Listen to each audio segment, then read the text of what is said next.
Halo Tribuners, senang sekali saya Mesya Marasabesi bisa menyapa Anda kembali di Tribun Ambon hari ini, edisi 7 Januari 2026. Di mana sejumlah informasi terbaru dari kota Ambon dan sekitarnya akan kami hadirkan untuk Anda. Kita mulai dengan berita pertama. Puluhan pemuda demo ke Jati Maluku soroti dugaan jaksa terima suap dalam kasus Petrus Fatlolon. Mengenakan kaos berwarna krem, seorang pemuda Selvianus Kilat Imsula mengepalkan tangan ke udara. Di tangan kirinya, ia menggenggam berkas tuntutan yang kemudian diserahkan kepada asisten intelijen atau Asintel Kejaksaan Tinggi Maluku, Diki Oktavia. Keadilan harus ditegakkan, teriak Kilat di hadapan gedung Kejati Maluku. Momen itu terjadi saat puluhan pemuda-pemudi yang tergabung dalam Aliansi Pemuda Intelektual Maluku atau API Maluku menggelar aksi demonstrasi di Kejaksaan Tinggi Maluku, Jalan Sultan Hairon, Kecamatan Sirimau, Kota Ambon, Rabu 7 Januari 2026. Aksi yang dimulai sekitar pukul 11 siang sebagai bentuk protes terhadap dugaan adanya oknum jaksa yang menerima suap dari Petrus Fatlolon dalam penanganan perkara dugaan korupsi penyertaan modal daerah di Kabupaten Kepulauan Tanimbar atau KKT. Aksi massa ini sempat memantik perhatian warga yang melintas. Arus lalu lintas di depan kantor Kejati Maluku beberapa kali tersendat. Sejumlah personil dari Polresta Ambon dan Polsek Sirimau terlihat melakukan pengamanan guna memastikan instrumen demokrasi berjalan lancar. Di lokasi Tribuners, massa membentangkan sejumlah poster bernada kecaman terhadap institusi kejaksaan. Salah satu poster bertuliskan, "Kejaksaan cawe-cawe, hukum bukan untuk diperjualbelikan." Poster lain dengan latar putih menuliskan 10 miliar buat ongkos naik jabatan dari hasil kuras sekaligus memperkaya diri. Petrus Fatlolon cerminan korban mafia kasus di tubuh Adiaksa Maluku. Tak hanya itu, Tribuners, tampak pula seorang pemudi membawa poster bertuliskan Save Petrus Fatlolon. Dalam aksi yang berlangsung kurang lebih 1 jam tersebut, para orator secara bergantian menyampaikan aspirasi. Menutup aksi massa yang diwakili oleh Selvianus Kilat Imsula membacakan secara langsung poin-poin tuntutan API Maluku. Dalam penjelasannya, Kilat menyoroti buruknya jejak penegakan hukum di Provinsi Maluku dalam beberapa tahun terakhir.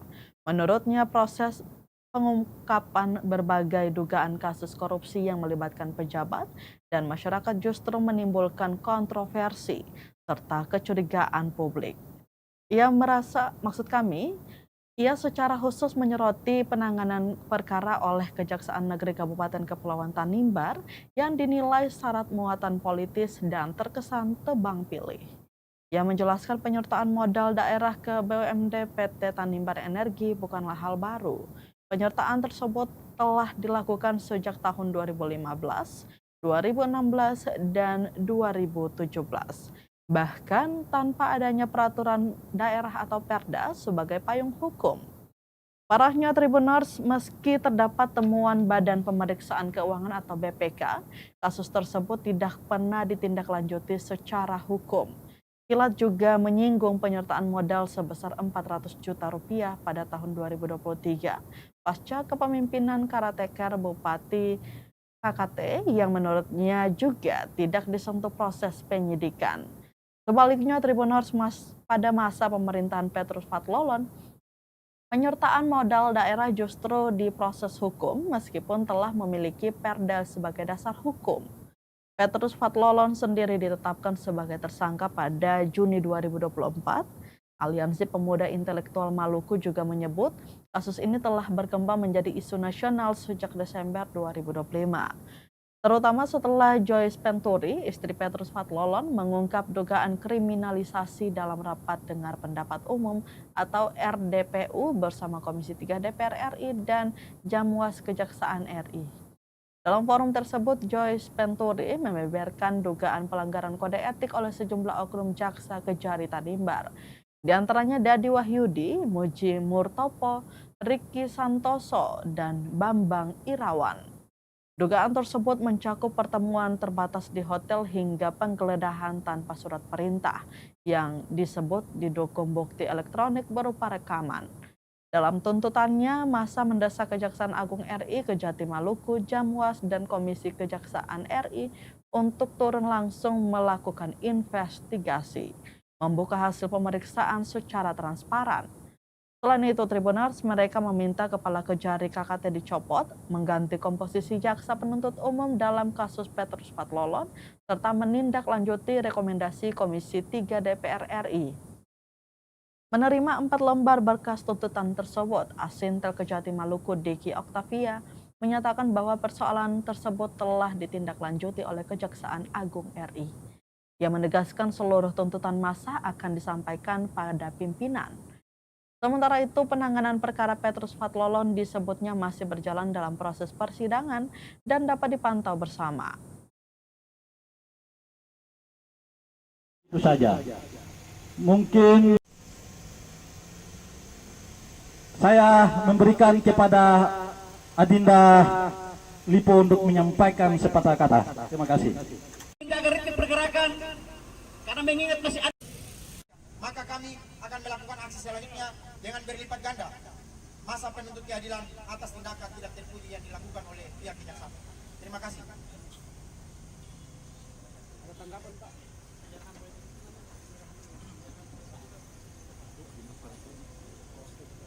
Ini fase penyerahan poin tuntutan yang diberikan oleh aliansi Demi menjaga kemurnian pengusutan kasus dimaksud. 5. Mendesak Kejaksaan Agung RI Kejati Maluku segera menindaklanjuti pilihan dan sudah disampaikan Petrus Patlolon punya istri sudah menyampaikan kronologi, bahkan bukti-bukti semua sudah disampaikan terkait dengan rekaman, telepon, chat dan segala macam sampai kepada komunikasi untuk minta uang itu sudah diserahkan. Jadi dalam harap untuk persoalan ini bisa diselesaikan dan harapan besar Katong adalah ini persoalan dia harus selesai. Kejaksaan harus punya sikap gentleman untuk persoalan ini dia tidak lagi terjadi. Karena kalau Kejaksaan Tinggi Maluku bisa lakukan itu kepada Kabupaten Kepulauan Tanimbar dalam catatan hukum Kalikom, berarti persoalan yang sama juga bisa terjadi di MBD, di Seram. Karena Kejaksaan Maluku terlibat dengan Kejaksaan Kejari Somlatu. Jadi di Kejaksaan Maluku bisa juga terlibat dengan kejaksaan yang ada di kabupaten lain. Jadi kita mengharapkan untuk hukum harus tetap ada pada koridor, terlebih khusus kepada orang yang menangani kasus. terkait dengan permasalahan tersebut sudah dilakukan tindak lanjut oleh Kejaksaan Agung. Namun tentunya hasilnya kami pun belum tahu, nanti pada saat nanti hasil sudah ada nanti kita informasikan kepada rekan-rekan supaya supaya lebih tahu nanti ke depannya. Segera mencopot Kejari Kabupaten Kepulauan Tanimbar, yakni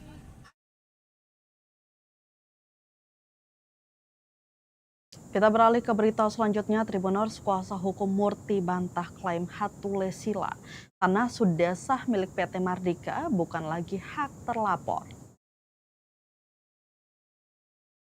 Penasehat hukum Murti dan kawan-kawan Yohanis Laritmas dengan tegas membantah pernyataan kuasa hukum keluarga Hatule Sila yang menyebut tidak ada unsur penipuan dalam transaksi jual beli tanah di kawasan Tihu, Kecamatan Teluk Ambon. Yohanis menilai dalil hukum yang disampaikan pihak terlapor tidak relevan dengan fakta yuridis dan material di lapangan. Menurut Yohanis, persoalan utama bukan sekedar soal keberadaan objek tanah, melainkan status kepemilikan yang sudah berpindah tangan. Ia menegaskan lahan yang diperjualbelikan kepada kliennya secara sah telah menjadi milik PT Mardika Sarana Engineering. Status SHGB tidak pernah diberitahukan. Yohanis juga menipis argumen yang menyebut persoalan hanya berkaitan dengan sertifikat hak guna bangunan atau SHGB. Ia menegaskan sejak awal kliennya tidak pernah diberitahu bahwa tanah tersebut memiliki riwayat SHGB. Atas dasar itulah Yohanis menduga kuat adanya upaya penipuan terhadap kliennya. Menurutnya informasi penting mengenai status dan riwayat tanah sengaja tidak dibuka dalam proses transaksi Lebih jauh, Yohanes mempertanyakan klaim kepemilikan tanah yang disampaikan pihak Hatulesila melalui kuasa hukumnya. Ia menilai ada kontradiksi mendasar yang harus diuji secara hukum. Ia menambahkan pendekatan hukum yang digunakan kuasa hukum terlapor dengan menitik beratkan pada dalil hapusnya SHGB tidak relevan dengan substansi perkara. Bantahan kuasa hukum Hatulesila sebelumnya, kuasa hukum keluarga Hatulesila Henry Lusikoi membantah adanya unsur penipuan dan penggelapan. Ia menyatakan objek tanah seluas kurang lebih 725 meter persegi yang dijual kepada Murti dan kawan-kawan merupakan objek yang nyata dan sah, baik secara fisik maupun yuridis. Henry mengakui bahwa di atas tanah tersebut pernah terbit SHGB, namun masa berlakunya telah berakhir sejak tahun 2012 dan tidak pernah diperpanjang. Ia merujuk pada PP nomor 18 tahun 2021 yang menurutnya mengatur bahwa tanah kembali ke pemegang hak milik setelah HGB berakhir. Menurut Henry, persoalan muncul akibat hambatan administratif di kantor pertanahan Kota Ambon, bukan karena adanya niat jahat dalam transaksi jual beli tanah. Namun bagi Yohanes Laritmas, penjelasan tersebut tidak menghapus dugaan pidana yang telah dilaporkan kliennya ke polisi. Ia menegaskan jika benar tanah tersebut sudah beralih menjadi milik PT Mardika, maka transaksi yang dilakukan pihak Hatulesila berpotensi memenuhi unsur penipuan dan penggelapan. Diberitakan sebelumnya Murti, 44 tahun, melaporkan dugaan penipuan dan penggelapan ini ke Polresta Pulau Ambon dan Pulau-Pulau Lease pada 23 Desember 2025 dengan nomor laporan LP-B-788-12 angka Romawi _2025 Polresta Ambon Polda Maluku. Dalam laporan tersebut, 3 nama dilaporkan sebagai terlapor, yakni Yakobus Hatulesila, Wenan Hatulesila, dan Janwilem Hatulesila. Hingga kini perkara tersebut masih dalam proses penanganan aparat kepolisian.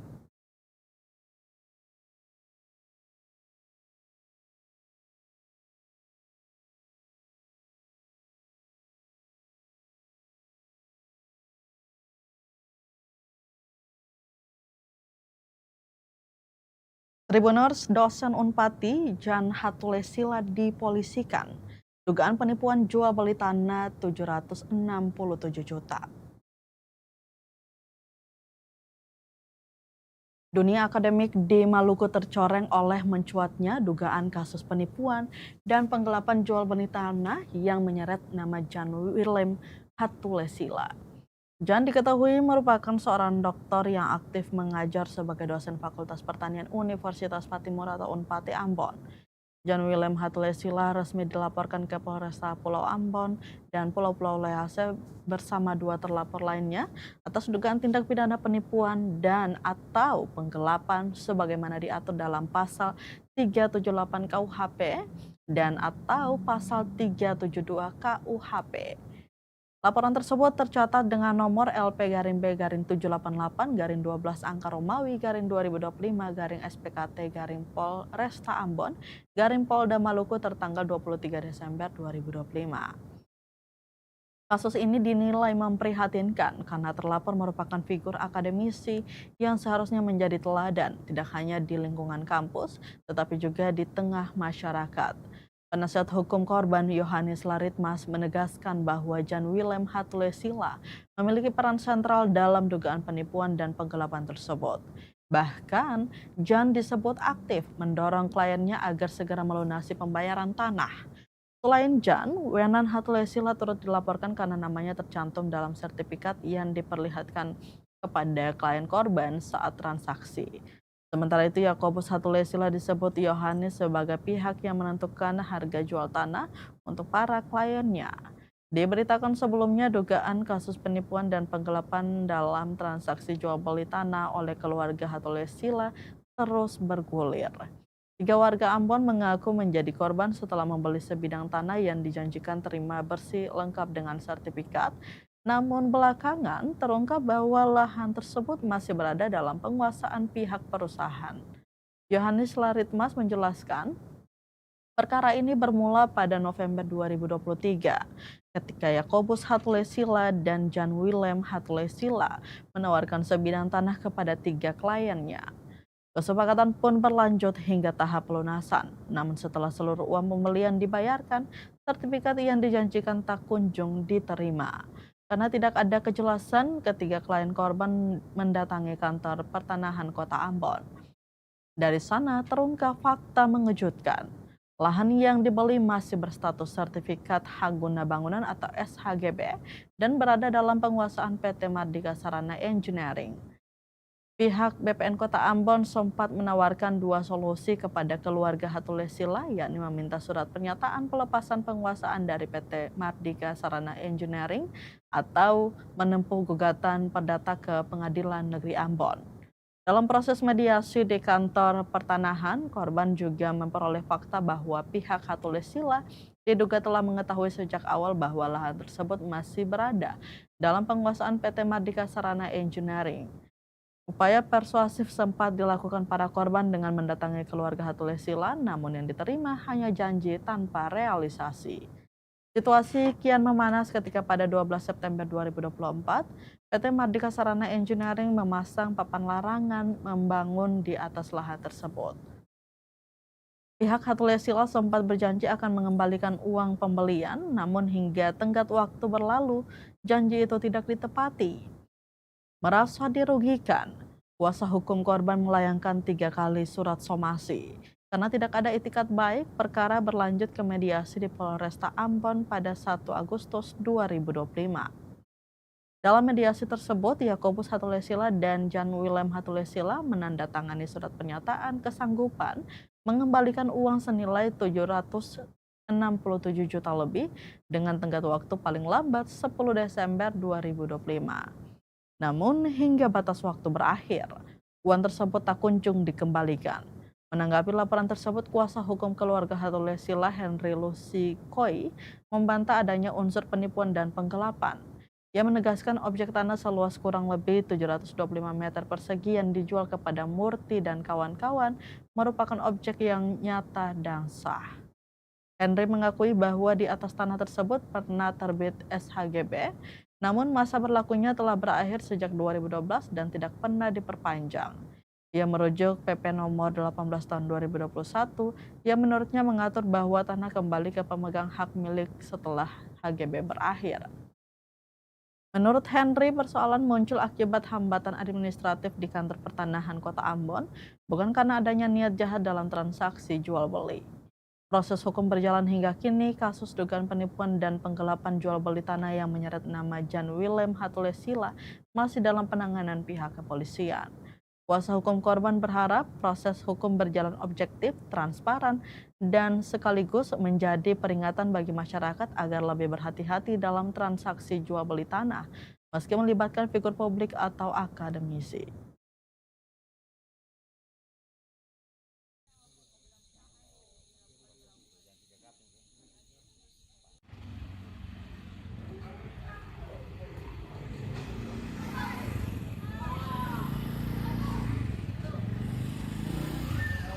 Ayo, 1.000 nih.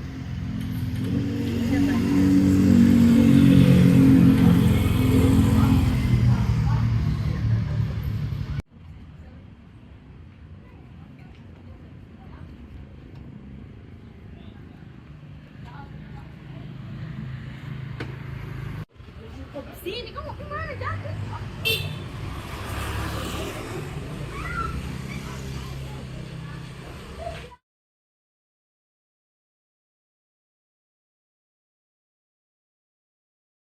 Kita beralih ke berita lainnya. Tribuners, dalam sepekan Ferry Cantika Lestari 99B angkut 250 kendaraan ke Tulehu. Usai perbaikan kapal, Ferry Cantika Lestari 99B telah mengangkut total 250 kendaraan dalam sepekan dari Pelabuhan Ina Marina Masohi ke Pelabuhan Tulehu. Dengan rincian 192 kendaraan roda 2, 38 kendaraan truk roda 4A, 13 unit, dan kendaraan roda 4B sebanyak 7 unit. Selain itu, Ferry Cantika Lestari 99B juga mengangkut 157 penumpang tanpa kendaraan. Angka itu termanifest sejak beroperasi Senin 29 Desember 2025 sampai dengan Senin 5 Januari 2026. Pantauan langsung dari Dermaga Amahai di kawasan Pantai Indah Marina, Kota Masohi, Senin 5 Januari 2026, sekira pukul 3 sore. Puluhan kendaraan roda 2 serta sejumlah kendaraan roda 4 maupun roda 6 mulai meramaikan area pelabuhan. Para pemilik kendaraan juga penumpang terlihat mengantri untuk pembelian tiket sebelum beranjak ke dalam kapal feri. Kepada Tribunnamun.com, penanggung jawab pelabuhan Ernest Palapesi menyatakan, sejak beroperasi arus mudik pergi maupun balik terpantau lancar. Ia menyebut tak ada kelonjakan kendaraan yang begitu signifikan. Menurutnya, perubahan jadwal keberangkatan mengakibatkan tak terjadi lonjakan penumpang maupun kendaraan. Berikut manifest penumpang selama mudik Natal dan Tahun Baru di Pelabuhan Feri Indah Marina, Kota Masohi. Senin 29 Desember 2025, penumpang 21, R211, R4A2, R4B2, kemudian R6E6. Pada Selasa 30 Desember 2025, penumpang 18, R215, R4A1, R4B1, R63. Rabu 31 Desember 2025, penumpang 7, R213, R4B1, R65. Pada Kamis 1 Januari 2026, penumpang 17, R216, R4A1, R63. Jumat 2 Januari 2026, penumpang 14, R219, R4A1, R62. Sabtu 3 Januari 2026, penumpang 17, R224, R4A3, kemudian R65. Pada Minggu 4 Januari 2026, penumpang 46, R268, R4A3, R4B1, R68. Senin 5 Januari 2026, KMP Cantika Lestari 99B penumpang 17, R231, R4A2, R4B2, R66.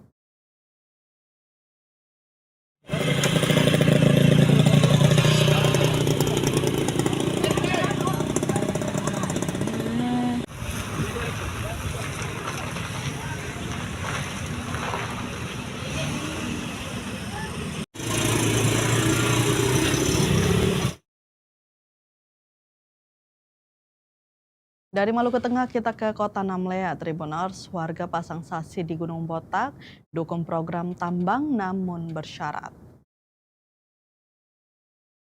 Ahli waris Bupator Pito Walata, 7 kepala Soa Walata bersama Raja Petuanan Kai Eli memasang sasi adat atau tanda larangan dan spanduk di sejumlah titik jalur menuju kawasan tambang emas ilegal Gunung Botak, Kabupaten Buru. Salah satu titik pemasangan berada di jalur D, Dusun Wam Said, Desa Dava, Kecamatan Wailata. Spanduk itu berisi pernyataan bahwa Bupator Pito Walata, 7 kepala Soa Walata merupakan pemimpin wilayah pemerintahan adat dari masa ke masa, bertugas menjaga dan melindungi tatanan adat di dataran Walata, Kakulea Bumi, dan sekitarnya. Spanduk juga memuat foto 7 kepala Soa dan Raja Petuanan Kai Eli, yaitu Fandi Asari Wael, Raja Kai Eli, Batu Merah Wael, Seget Kafat Haroin, Nurlatu, Mate Tawar, Dola Seleki, Mate Hain, Murid Dawan, Male Fumai, Kader Wadurat, Wale Madurat, Mana Helotihun, kemudian Risi Widit Kasim Belen, Mat Dava.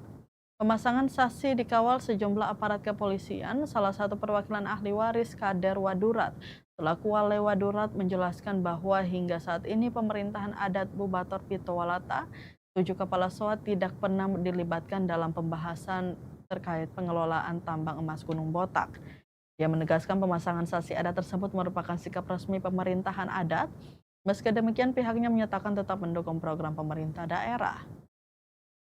Menurut Kader, pemerintah patut diapresiasi karena berupaya mengubah aktivitas tambang dari ilegal menjadi legal.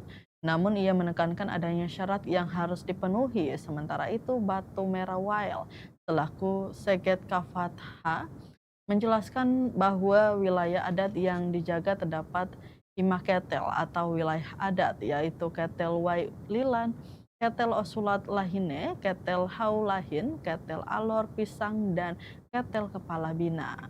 Diketahui kelima ketel tersebut milik Batu Merah Wild dan 5 buah ketel itu diakui oleh 7 kepala swalata saat belum ada tambang gunung botak. Ketel tersebut dikelola oleh Batu Merah Wild.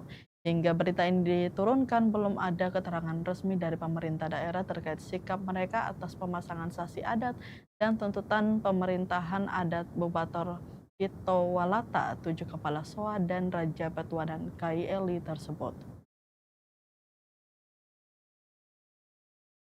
Assalamualaikum warahmatullahi wabarakatuh. Hari ini 7 kepala soa di hak ulayat Wailata dengan Raja Petuanan KILI sama Hinolon Baman menolak koperasi masuk di areal Gunung Botak dan sekitarnya. Bagaimana? Jadi memang terkait dengan pemerintah daerah itu tokoh adat semua sudah berbicarakan dan sudah pernah bertemu. Tetapi selama ini mulai dengan adanya emas dia timbul di Gunung Botak Kakulea Bumi untuk Bupator Pito Wailata 7 kepala soa yang di Wailata dan Raja KILI maupun Hinolon Baman ini belum pernah dihubungi dan tidak pernah sama sekali disosialisasikan. Sehingga dengan hari ini penolakan dari Bupator Pito Wailata 7 kepala soa, Raja Petuanan KILI dan Hinolon Baman bahwa koperasi tidak boleh masuk di Gunung Botak dan sekitarnya, Kakulea Bumi. Kami selaku masyarakat juga menghargai dan menjunjung tinggi program pemerintah, terutama pemerintah daerah. Itu kami sangat salut tinggi. Tetapi dengan bagaimana caranya sehingga dari pemerintah daerah juga harus tahu dan harus paham itu Bupator Pito Wailata dan Jo Petuanan KILI dan Hinolon Baman seperti apa. Untuk nawalalan hanginan na kita mau pangspanduk menurut beliau hangin daksara Bupator Pito Wailata 7 kepala soa. Ada pangspanduk na karena menurut betul koperasi. Tapi menurut kami katumpung ketel ini dari turun temurun. Jadi dari zaman bapak sampai kakak dengan 5 buah ketel yang letak 3 buah ketel ada letak di Gunung Botak. Ketel Waililan, ketel Sulat Lahin, ketel Alor Pisang. Jadi 3 buah ketel yang tertempel di wilayah Gunung Botak, 2 buah ketel ada di belakang wilayah Gunung Botak. Ini dari waktu zaman dahulu. Katong masih kerja petani, katong kerja dengan kayu putih. Sampai dunia hari tadi tambang ada buka ini baru bisa kerja dengan tambang. Ini hak makan dari dulu, dari turun temurun. Bahwa katong 7 Bupator Pito Wailata, 7 kepala soa, itu pun hak makan di Gunung Botak. Assalamualaikum warahmatullahi wabarakatuh. Hari ini 7 kepala soa di hak ulayat Wailata dengan Raja Petuanan KILI sama Hinolon Baman menolak koperasi masuk di. Kita ke berita terakhir Tribuners, masih dari Kota Namlea. Aksi sunyi awal 2026, IP Buruh bersihkan TPU Namlea demi kota lebih bersih. Keluarga Besar Ikatan Perempuan Ikhlas atau IP Kabupaten Buruh mengawali tahun 2026 dengan menggelar kegiatan bakti sosial berupa aksi bersih-bersih di tempat pemakaman umum atau TPU Namlea. Kegiatan tersebut berlangsung di kawasan depan kantor Kementerian Agama Namlea Selasa 6 Januari 2026 sore. Aksi sosial ini dilakukan sebagai bentuk amal jariah sekaligus wujud kepedulian terhadap kebersihan dan penataan lingkungan kota agar lebih bersih dan nyaman. Berdasarkan pantauan tribunnamun.com di lokasi sekitar pukul 3 sore, sejumlah pepohonan rindang di area TPU telah dipangkas dan ditata rapi.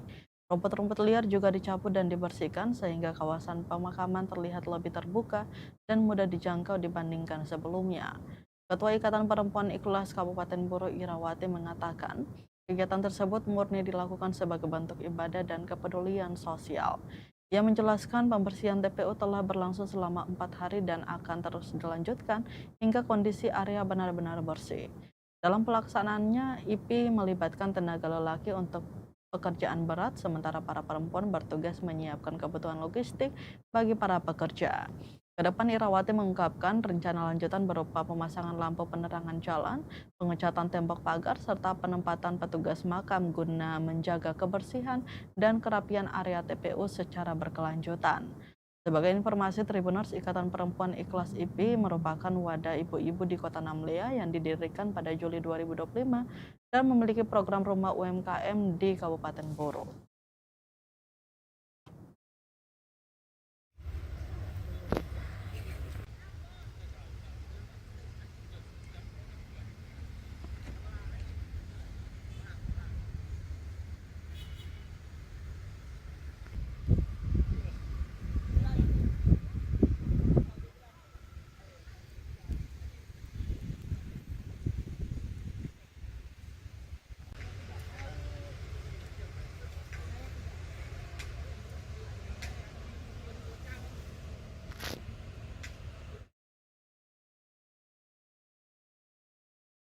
Baik, Tribuners, berita tadi sekaligus menutup rangkaian kebersamaan kita di Tribun Ambon hari ini, edisi 7 Januari 2026. Mewakili seluruh kru yang bertugas, saya Mesya Marisa Besi pamit undur diri. Selamat sore dan sampai jumpa. Amato. Download Tribun X sekarang, menghadirkan lokal menjadi Indonesia.